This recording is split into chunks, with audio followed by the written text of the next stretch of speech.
Olá e bem-vindos ao meu canal do YouTube. Mais uma vez. Eu disse a vocês há alguns anos que ia fazer uma atualização do caso de Devani Escobar, porque naquele momento era uma bagunça total. Havia muita informação saindo o tempo todo e não se entendia bem o que havia acontecido. Não vou mentir para vocês, agora também não se sabe bem o que aconteceu. Mas vamos falar sobre isso novamente e ver, talvez, o que há de novo, o que mudou e ressurgir o que aconteceu. Apresentação suficiente. Lá em cima, na que está na tela, vocês podem ver o resto dos casos do canal. Abaixo estão minhas redes sociais, caso queiram me seguir. E sem mais nada para dizer, vamos começar. Devani Escobar nasceu no dia 4 de setembro de 2003 na cidade de Monterrey, no México, onde viveu com sua mãe biológica por aproximadamente um ano.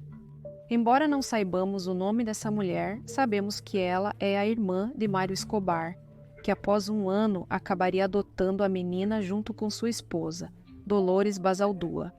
Com eles, ela se mudou para a colônia de La Enramada, que está localizada na cidade de Apodaca, no estado de Nuevo León. Lá, Devani cresceu como uma menina normal, saudável, feliz, junto com seus tios, que na verdade a criaram como sua filha. Embora nunca tenha sido divulgado publicamente o motivo, Dolores e Mário adotaram Devani.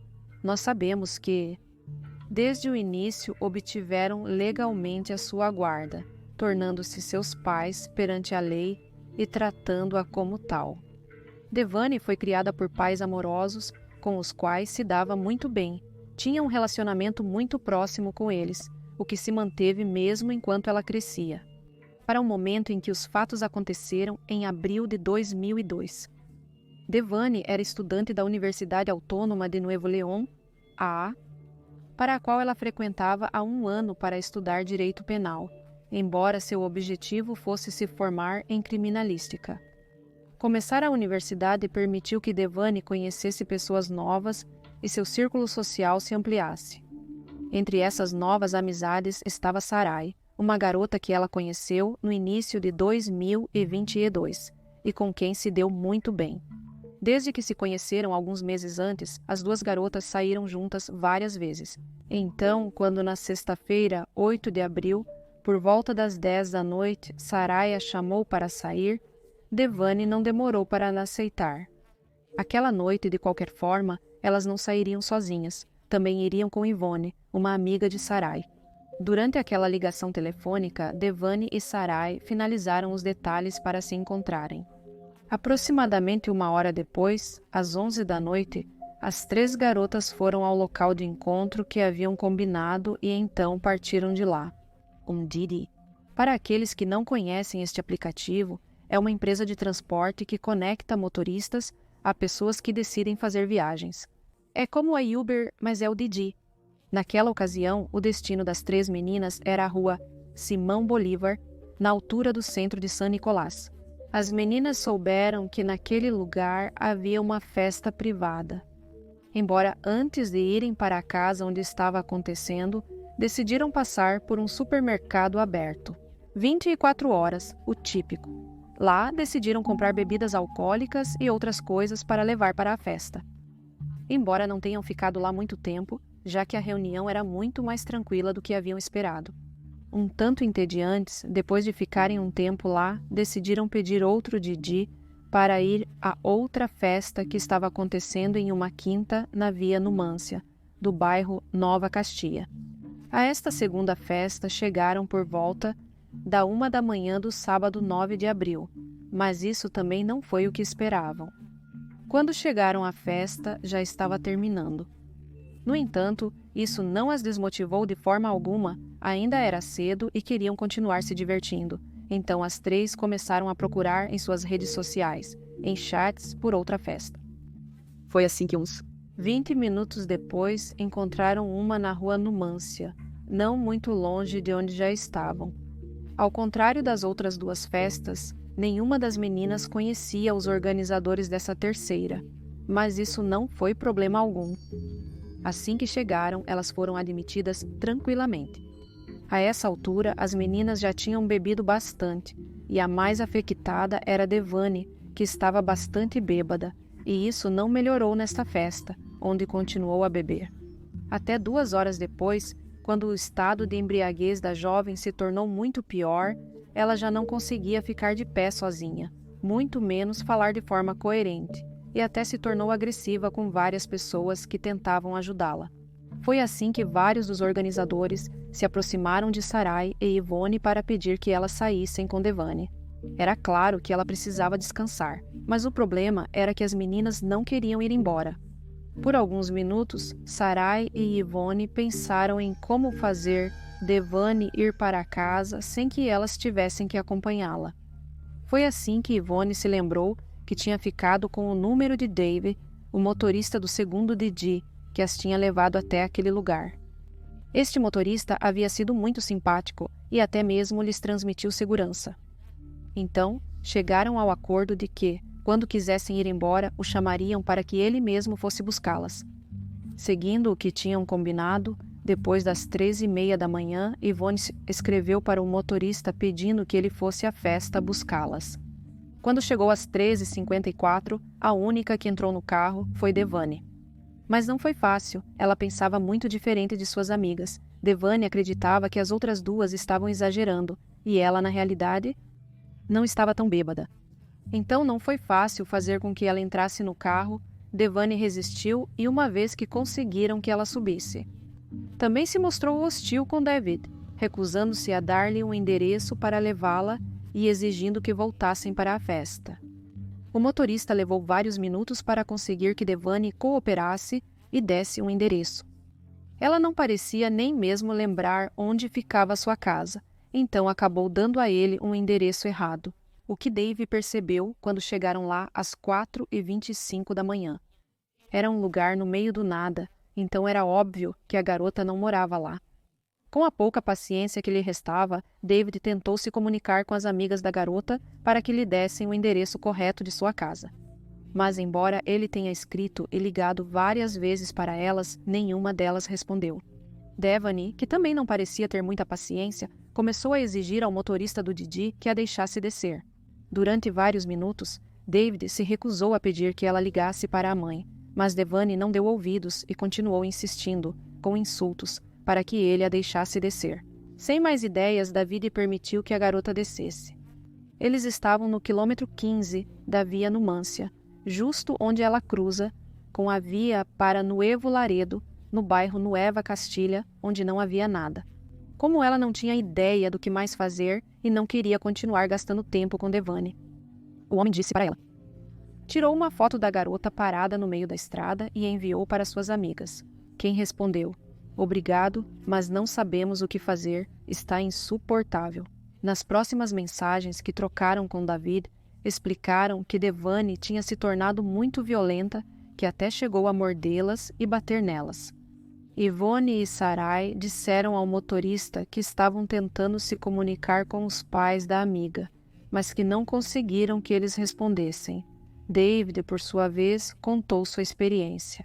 Ele disse que havia tentado fazer a garota se comunicar com os pais dela, mas que Devane não havia reagido nada bem e havia voltado a insultá-lo. Quando David levantou o olhar do seu telefone para ter certeza de que Devane ainda estava lá, ele teve a surpresa de que a garota de 19 anos não estava. Era como se ela tivesse sumido. Não muito certo do que fazer e levando em conta que já tinha perdido um bom tempo de seu trabalho, David decidiu que era hora de voltar a aceitar viagens e esquecer o estranho momento pelo qual as 3 garotas o fizeram passar. O desaparecimento de Devane passou despercebido até a manhã seguinte, quando Mário e Dolores acordaram e notaram que sua filha não estava no quarto. Ao verificar os telefones, perceberam que tinham várias mensagens e chamadas perdidas de Sarai e Yvonne, mas nenhuma mensagem de sua filha que explicasse onde estava ou se tinha decidido passar a noite na casa das amigas. Preocupados, os pais da menina falaram com suas 2 amigas e, imediatamente depois, Mário foi à polícia para denunciar o desaparecimento da jovem, fornecendo o contato de Sarai como a última pessoa que a tinha visto. Quando os oficiais a contataram, a jovem forneceu prontamente o contato de David. E, além disso, forneceu a foto que este havia tirado de sua amiga. Esta foto foi a que se tornou viral nas redes sociais do México e pouco a pouco em todo o mundo. Desde o início, este caso foi extremamente midiático. A maneira como Devani havia desaparecido e como suas amigas haviam decidido enviá-la sozinha com um desconhecido. Estando bêbada, fez com que milhares de usuários fossem às redes sociais para opinar sobre o ocorrido. E sim, a verdade é que provavelmente, enquanto eu estava dizendo o que tinha acontecido, vocês devem ter estado como não, eu nunca faria algo assim, porque é o que todos estávamos dizendo. Nunca deixa uma amiga bêbada sozinha em um táxi, um Uber, um Didi, o que quiser com um desconhecido, nem mesmo com um amigo ou uma pessoa que tenha conhecido. Também em festa. Normalmente não se faz isso, normalmente todas saem, todas vão embora. É assim? A maioria das pessoas então julgavam Ebon e Sarai. Vamos ver, vamos ser honestos, era completamente válido. É muito complicado para mim e para todo o resto das pessoas que viram este caso entender como essas duas supostas amigas decidiram que não queriam se responsabilizar por outra por estar bêbada. Além disso, nem a mandaram para casa. Ou seja, de acordo com o que David diz, também porque tudo isso se baseia nesses 3 testemunhos. Eles não deram nem o endereço da casa dela, nem o endereço da casa. Alguma delas como para falar aos pais delas e dizer: vai para lá uma amiga, cuidem dela, deixem ela dormir aí. Nada, eles não fizeram nada, apenas a colocaram no veículo e a deixaram ir. Nem um endereço, nem uma instrução sobre para onde levá-la. Veja, era óbvio que Devani não estava em condições de ficar sozinha ou de cuidar de si mesma. Nas câmeras de segurança é possível ver como, à 1h45 da manhã, Devani corria de um homem com camisa branca que a perseguia do lado de fora da propriedade. Ele tentou detê-la, mas ela respondeu com chutes e tapas, algo que claramente alertou muitas pessoas. É por isso que Yvonne e Sarai tentaram explicar dizendo: se põe teimosa, que a deixemos em paz, que ela não se importa, que seus pais eram advogados, que ela nos dava dinheiro se a deixássemos. Depois disso, ela sai sozinha, correndo em direção à piscina e parece que quer se jogar. Eu a detenho e digo para ela se acalmar, ela começa a gesticular e a dizer para deixá-la em paz. Eu recuo e ela começa a correr e contorna a piscina. Além disso, ela disse que o menino da camisa branca só estava tentando acalmá-la.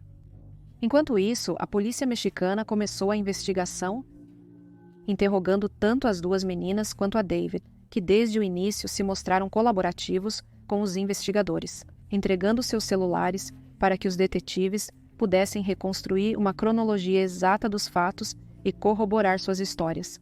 Com base nas informações extraídas dos celulares e depoimentos, a polícia focou as operações de busca no cruzamento de estradas onde Devani havia descido do Didi. Ao realizar as primeiras varreduras, os oficiais notaram que o cruzamento estava sendo vigiado por câmeras de segurança da prefeitura. Por isso, rapidamente acessaram as gravações e com elas conseguiram seguir os movimentos de Devani nos minutos seguintes à sua saída do carro. Nas gravações, podia-se ver a garota atravessando para a frente e continuando a caminhada. Alguns minutos depois, às 4h29 da madrugada, Devani foi capturada pelas câmeras de segurança de uma empresa de transporte chamada Alcosa. As câmeras desse lugar capturaram como a garota passava pela entrada da empresa e olhava para a cabine, provavelmente com a intenção de conseguir um remis, um táxi que a levará para casa ou de volta à festa. No entanto, ela não ficou muito tempo lá. Depois de alguns segundos, Devani continuou andando. Claro, essas imagens indicaram à polícia qual caminho seguir. E enquanto um número de oficiais percorria a área em busca da garota, outros foram enviados para solicitar as gravações de segurança de outros estabelecimentos que estavam por aí. Graças a essas gravações, puderam seguir o caminho que Devani tinha feito até um motel chamado Nova Castilha, onde 2 câmeras de segurança a gravaram. A primeira câmera que a capturou foi às 4h33 e correspondia, na verdade, à câmera de um restaurante ao lado do motel. Essas imagens foram completamente diferentes daquelas que haviam visto antes. E é que, em vez de caminhar tranquilamente como nas anteriores, nas que haviam sido capturadas pelo restaurante, Devani corria desesperada, como se fugisse de alguém. Depois dessa imagem aterrorizante, a garota não voltava a ser vista nas câmeras de segurança. Até 20 minutos depois, às 4h54 da manhã, quando ela é vista caminhando em direção aos tanques de água do motel do outro lado do restaurante. Essa se tornou a última imagem viva que se teria de Devani. O fato de Devani parecer estar fugindo nas imagens fez com que a operação de busca se tornasse ainda mais intensa nos arredores da área. Já não se tratava de apenas alguns policiais, mas de várias dezenas que trabalhavam junto com cães de rastreamento, drones e outras tecnologias utilizadas na busca de pessoas. Mas não foram de ajuda, já que não foi encontrada nem mesmo uma pequena pista da garota. Na internet se desenvolvia outro tipo de investigação, com pessoas de todas as partes da América Latina prestando atenção a tudo o que surgia do caso, e o mais chamativo é a parte das câmeras de segurança. Devani passou por centenas de câmeras ao longo de seu trajeto naquela noite. Uma das maiores perguntas que as pessoas tinham era: como elas acabou tão bêbada? As suspeitas se voltaram para a possibilidade de que a jovem pudesse ter sido drogada por alguém, algo que poderia ter sido descoberto com as câmeras que estavam na festa. Algo que não foi investigado ou nunca veio à luz, pois nem todos os detalhes de um caso são compartilhados com o público. Mas justamente o dar poucas declarações a respeito fazia com que aqueles que estavam prestando atenção desconfiassem. A única maneira real de saber isso, após a morte de Devani, seria com um exame toxicológico, mas também está claro que o corpo estava em decomposição no momento em que foi encontrado. E nesse estado é mais difícil analisar coisas. De fato, a Procuradoria de Nuevo León disse que o corpo não estava em condições de realizar exames toxicológicos para descartar a presença de álcool ou drogas no sangue. Naquela época, muitos usuários decidiram verificar por si mesmos o que estava sendo relatado. Entre outros, surgiu o youtuber Mafian TV, que foi, inicialmente, mais do que útil para colocar uma imagem no local onde Devani desapareceu. Ele foi para a área de busca com sua câmera e transmitiu ao vivo no YouTube, mostrando que havia câmeras de segurança por todos os lugares, cobrindo diferentes ângulos que poderiam ser de grande ajuda. No dia 10 de abril, 2 dias após o desaparecimento de Devani, ainda não havia notícias sobre o seu paradeiro. O que havia acontecido com ela? Por isso, a autoridade máxima da Comissão Local de Busca de Pessoas em Nuevo León, a senhora Maria de la Luz Valderas Rodrigues, anunciou numa conferência de imprensa que seria criado um comitê especial para a busca da jovem. Durante a mesma conferência, ela revelou que o único suspeito era David, que havia sido detido no dia anterior. O problema com a prisão é que não havia evidência que apontasse o motorista como responsável pelo desaparecimento. Portanto, após 2 dias de interrogatórios, o suspeito foi libertado e a investigação voltou ao início.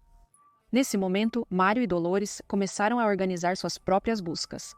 Achavam que as autoridades não estavam fazendo o suficiente para encontrar a filha deles e decidiram tomar a situação em suas mãos, chamando através dos meios de comunicação e redes sociais todas aquelas pessoas que quisessem colaborar com eles. Dezenas de voluntários participaram dessas buscas, que também não tiveram resultados. Durante 12 dias, tanto as autoridades quanto os familiares e amigos de Devani procuraram por ela incansavelmente, mas não fizeram progresso.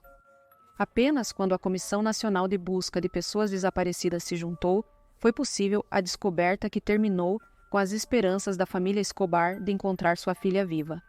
A descoberta foi feita na noite de 21 de abril, quando os agentes especializados voltaram a vasculhar a área e abriram as cisternas ao lado do motel e do restaurante.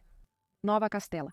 Ao abrir o recipiente de concreto com mais de 4 metros de profundidade, descobriram que no fundo do mesmo havia um corpo em avançado estado de decomposição. O estado deste corpo era tão ruim que à primeira vista não se podia distinguir de quem era, embora fosse possível dizer que correspondia a uma mulher. Dado o local onde apareceu, as suspeitas de que era Devani surgiram rapidamente, mas isso simplesmente não podia ser confirmado, para determinar se realmente era ou não Devani. A polícia entrou em contato com a mãe biológica da menina e obteve uma amostra de DNA para comparar com uma retirada do cadáver.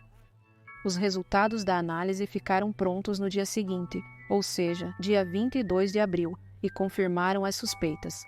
De fato, era o corpo de Devani Escobar.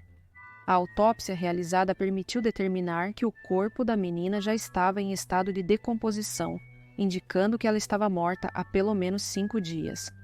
Além disso, os legistas descobriram que Devani havia morrido devido a uma contusão profunda no crânio.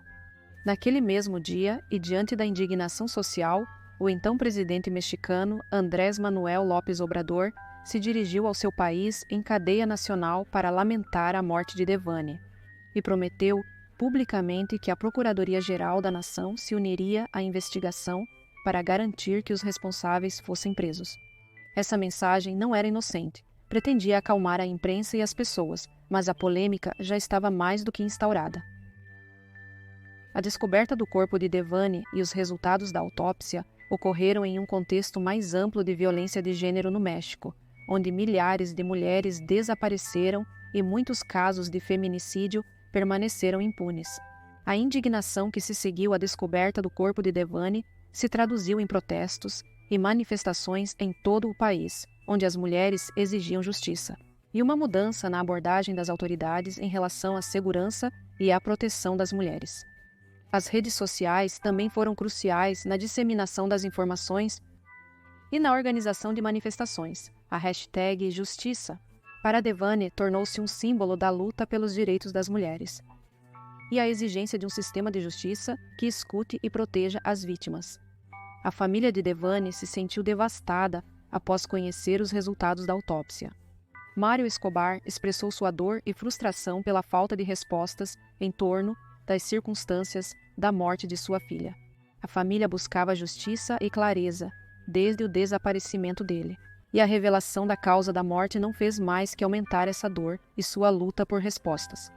A sociedade mexicana, por sua vez, também reagiu com indignação. Ativistas e organizações de direitos humanos começaram a exigir das autoridades que investigassem a fundo a morte de Devani, questionando o papel do motel Nova Castilha e a possível cumplicidade das autoridades no caso.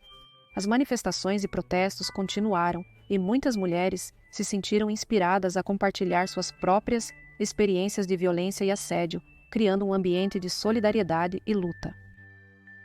O corpo de Devani havia sido encontrado em um lugar que supostamente a polícia já havia procurado não uma, mas várias vezes. Portanto, existiam duas possíveis teorias. A primeira era que, de alguma forma, a polícia estava envolvida, seja porque eles vasculharam a área onde a garota desapareceu de forma muito superficial ou porque deliberadamente ignoraram a descoberta.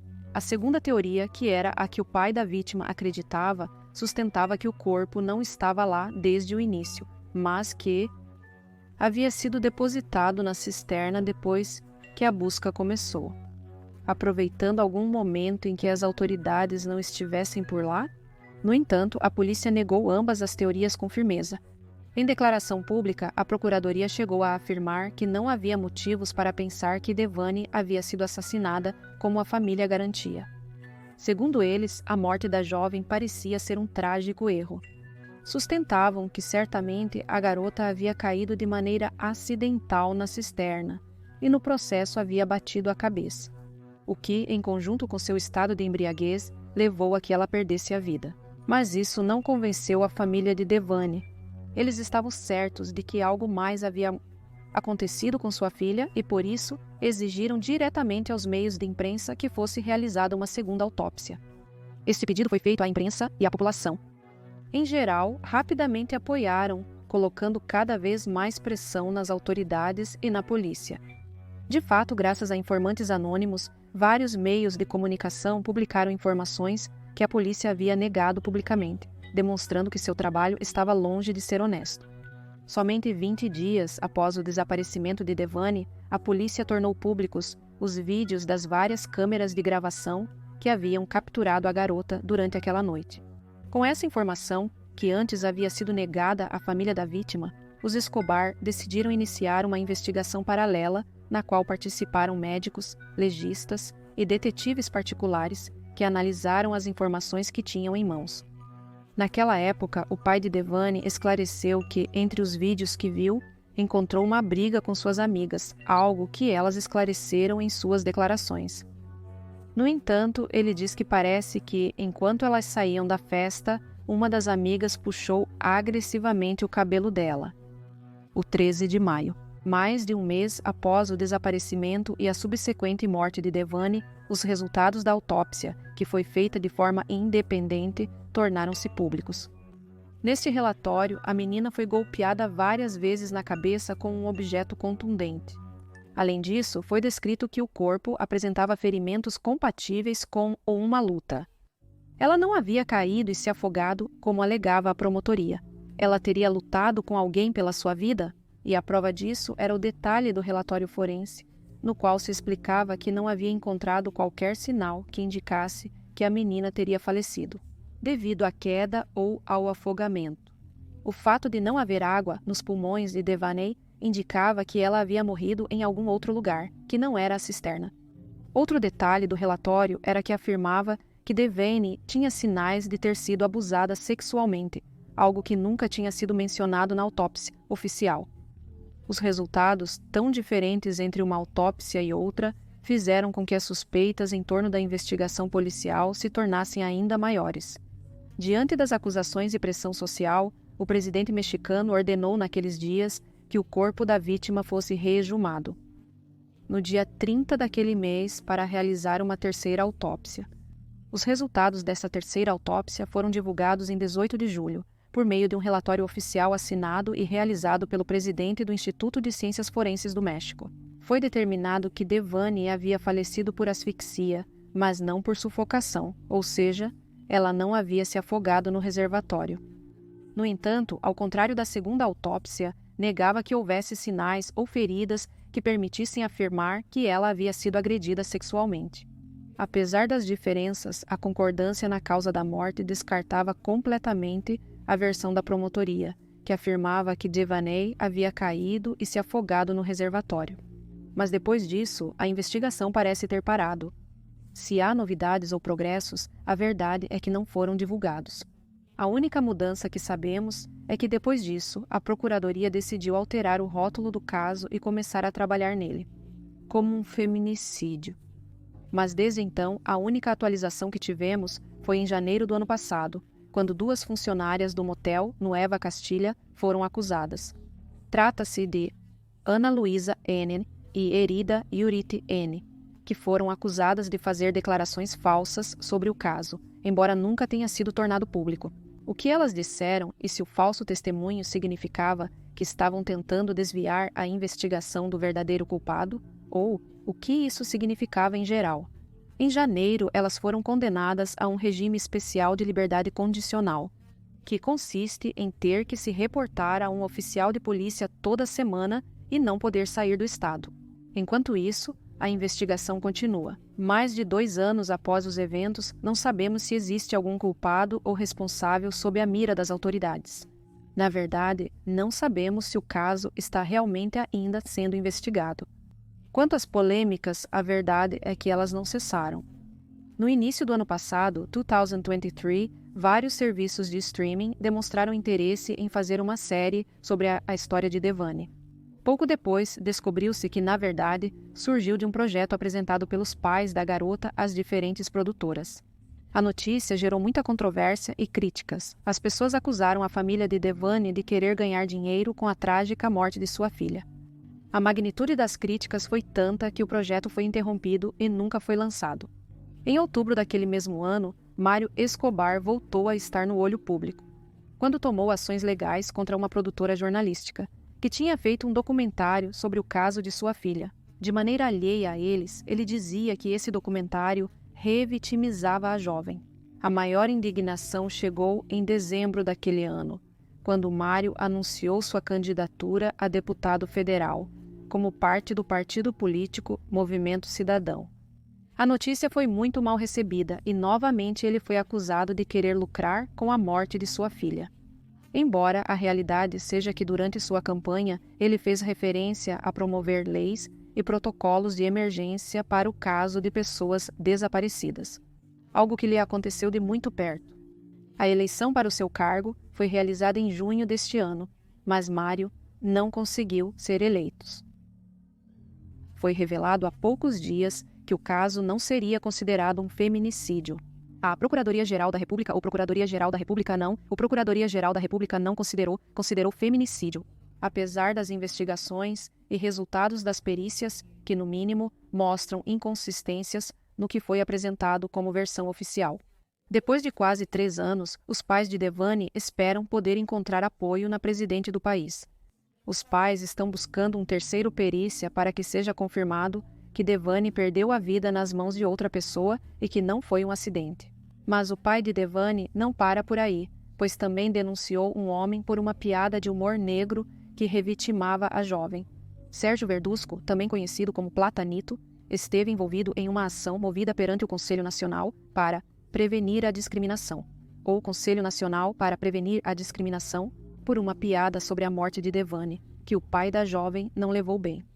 A defesa de Verdusco foi de que ele não atacou ninguém nem zombou da morte da moça. Segundo ele, a piada foi que infeliz desfecho teve a menina. Como ela morre? Afogada? Em Monterrey, onde não há água. Verdusco ganhou a reivindicação com veredito positivo. Ele afirma que a piada foi, na verdade, para o veredicto do governo, mostrando o quão ridículo é. Ainda assim, o pai de Devani não ficou satisfeito com o vemantacão ocorrido. Além disso, Platanito, em uma coletiva de imprensa, atacou Mário Escobar questionando sua paternidade, dizendo que acredita que ele não é o pai de Devani. Digamos que mais além de se ganhou ou não, ou se era algum tipo de discriminação ou revitimização, a piada não causou graça na internet nem para a família da garota. Outra coisa que deveríamos esclarecer antes de continuar é que o pai de Devani não pediu dinheiro a Verdusco, ele mesmo admitiu. Ainda não sabemos claramente o que aconteceu com Devani e quem foi o responsável. Mas, de acordo com as últimas declarações de seus pais, a investigação está em andamento e é provável que em breve as novidades sejam anunciadas. Não é a primeira vez que encontro comentários na internet de pessoas que afirmam coisas como se fossem verdadeiras. Em 2022 e um pouco de 2023. Houve muitas pessoas divulgando informações falsas na internet e muitas outras pessoas simplesmente acreditando nisso. Não é a primeira vez que vejo isso. Tenho que dizer novamente e me impressiona. Porque uma vez que você quer buscar esses detalhes para saber, mesmo que seja a origem deles, é muito difícil de encontrar. Tenham em mente que, como em outros casos, há usuários que inventam coisas e depois são replicados por outros meios, maiores, mas pouco sérios. O importante é não acreditar em tudo o que vemos apenas porque apoia uma teoria que consideramos verdadeira. Coloco como exemplo esse tweet, que parece ter tudo. É fantástico porque realmente acumulou tudo o que podia. Diz: já se passaram meses desde a morte de Devani Escobar e só agora descobrimos o que todos já sabíamos, que ela foi assassinada. Já há vídeos, fotos dos chats das amigas e o cheque dado a cada uma delas. Incrível que a polícia não fez nada, isso foi feito pelo pai dela. Tudo isso que você vê aqui, na verdade, é um rumor, exceto os resultados da autópsia, que indicariam que alguém bateu em Devani e que ela não morreu afogada. Portanto, vamos passar para as teorias. Na verdade, há um monte de teorias, tantas que a verdade não vale a pena mencioná-las, porque algumas nem sequer têm algum tipo de base. O maior problema que se tem ao observar este caso é a atitude da Devani. Bêbada. O que aconteceu? Ela bebeu mais que as amigas a ponto de reagir com tanta raiva? Porque o que às vezes ocorre é que se interpreta como embriaguez o efeito de uma droga, especialmente aquelas utilizadas para confundir mulheres em bares. Algo que provavelmente já ouviram 1.000 vezes é a burundanga, pelo menos aqui na Argentina. Isso como exemplo. Alguns usuários da internet acusaram as amigas de Devani de entregá-la a alguém estando bêbada ou drogada, entregá-la para o tráfico humano ou algo similar. Claro que o fato de serem tão más amigas não as fazia parecer bem na internet. Também acusaram um homem chamado Gustavo Soto de tê-la matado. Isso veio de 2 lugares. Foi acusado por vários youtubers de estar envolvido e no Twitter vazou um suposto chat entre Devani e uma das amigas da jovem. Na verdade, Máfia na TV foi o primeiro a trazer à luz essas supostas conversas, que inicialmente apareciam como uma foto da tela de um telefone. Isso é o que estava rolando por aí. Disseram que Gustavo Soto era chamado de Jaguar e neste chat, supostamente Devani disse que tinha medo justamente do Jaguar. Soto foi ao Ministério Público para prestar depoimento voluntário e esclarecer as dúvidas, já que a acusação mais forte contra ele era o fato de que seu meio-irmão era proprietário da empresa Alcosa, que é por onde Devani andou naquela noite procurando alguém. Em vários vídeos no YouTube, essa conexão foi feita com ele, sugerindo seu envolvimento. Mas Soto esclareceu que residia no Texas e que não estava nem perto do local naquela época. Segundo ele, nem sequer era apelidado de Jaguar, mas, em todo caso, seus amigos se referiam a ele como King Kong. Agora, estas são as conversas que circularam recentemente. E são tão falsas? Mas não é só como se parecem desde as primeiras fotos que saíram até essas capturas, são falsas. Também na conversa. Vamos lê-los. Sério? Eles foram sem mim? Essa seria a Devani. Você sempre fica de mau humor, não temos que te aguentar, não é nosso problema. Volte como puder. Fale para o Jaguar Grey, não tenho bateria, esse cara me assusta. Eu te mando um Uber, te aviso quando estiver do lado de fora. O motorista está a mim há 2 minutos, vá saindo. Ele parece estranho. Isso aconteceria 10 minutos mais tarde. Você vê todos assim? Se acalme, não é estranho, sério? Eu o conheço, já pode confiar. Não diga a ele que eu não gosto disso. A amiga responde: já estamos indo te buscar, estamos perto, desça, estou com o Jaguar, seja gentil. Ok, estou te esperando aqui. E depois tem outra conversa também que ficou dando voltas. O que seria dessa amiga com este Jaguar? Ok, você já está vindo? Devani está toda bêbada, não demore. Vocês virão para a festa ou só levarei a bonequinha? Vamos com os meninos para um after? A idiota da Devani vai com um cara para o hotel, mas ela está toda bêbada e drogada. Pedimos o Uber, é a tua oportunidade. Já estou chegando, coloque minha bonequinha, deixe-a no Uber, eu cuido. Não demore, faça tudo discretamente, ela está toda bêbada. Obrigada, boneca? Ok. Não apenas os chats são muito, evidentemente, falsos, mas também a conversa em geral não faz sentido. Com o que podemos ver e verificar nas câmeras de segurança, não tem relação com a linha do tempo ou os fatos baseados nos depoimentos e nas câmeras. O incrível de tudo isso é que eu quero que entendam que uma vez que se espalham esse tipo de mentiras, há um monte de pessoas que ficam com isso. Há um monte de pessoas que não vão ver este vídeo nem nada relacionado a Devani pelo resto de suas vidas. Provavelmente não saberemos de nada até termos mais informações, se é que as teremos. Portanto, essa noção sobre os chats, o Jaguar e o resto vai ficar assim, para eles, para sempre. O mesmo com o conceito de que o pai de Devani pede dinheiro, quando ele não pediu dinheiro para o palhaço que fez a piada. Pelo que entendo, não defendo ninguém incondicionalmente. Ela queria um cargo político para tomar medidas em casos como o de sua filha. E também disse publicamente que não tinha sites nem contas para a arrecadação de fundos de doações. Ela teve que sair para esclarecer isso, porque havia pessoas se passando por ela, o que obviamente outras pessoas viam e pensavam: ah, ela está pedindo dinheiro? Outra coisa que foi criticada de qualquer forma foi o fato dela querer fazer uma série sobre sua filha. Este projeto que os pais de Devani estavam tentando promover. Que poderia ter dado dinheiro a eles, isso é verdade? Depende de que tipo de acordo eles conseguiriam com as pessoas que comprassem. Mas também poderia ter obtido muita atenção, e essa oportunidade se perdeu justamente porque havia muita gente criticando esse projeto. Eu sei que a parte de teorias é curtinha, mas se quiserem fazer algum outro esclarecimento abaixo nos comentários, por favor, façam isso. Todos nós podemos saber. Mas também seria bom que não fossem fofocas.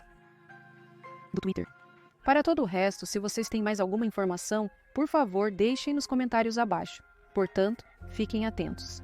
De qualquer forma, isso significa que teremos que fazer uma segunda atualização em algum momento. E esperamos que tenha informações úteis para a família e que realmente possa esclarecer tudo isso em algum momento. Então, aqui encerramos o vídeo com a atualização do caso de Devani Escobar. Deixem suas opiniões nos comentários abaixo. E, como sempre, se quiserem me recomendar casos para obter mais informações, podem fazer isso ali, no meu e-mail disponível na descrição dos vídeos do canal. Agradeço aos Patreons e membros do canal por me apoiarem dessa forma. E é isso! Confira um novo vídeo recomendado. Inscreva-se clicando no meu rosto. Até o próximo vídeo!